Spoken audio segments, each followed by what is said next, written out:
Il y a plusieurs façons capable de dire mwen sezi en anglais. Ça dépend de quel contexte. OK? Première façon capable de dire ça, ou capable de dire I'm surprised. No, are you serious? What does it say? I'm surprised. Pour dire mwen sezi. I'm surprised. Deuxième façon capable de dire ça, ou capable de dire I'm shocked. I'm shocked. Troisième façon capable de dire ça, ou capable de dire I'm amazed. I was amazed when I found out that Taylor Swift is launching her 11th album next April. I'm amazed. I'm amazed. C'est une façon encore pour dire mwen sezi, mwen etone. OK, mwen supri de yon bagay. Quatrième façon capable de dire ça, ou capable de dire I can't believe it. I can't believe it.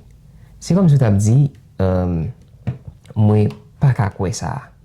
I can't believe it. Dernière façon capable de dire ça, ou capable de dire I'm speechless. I'm speechless. Speechless, c'est comme si tu étais capable de dire ou pas gen mot.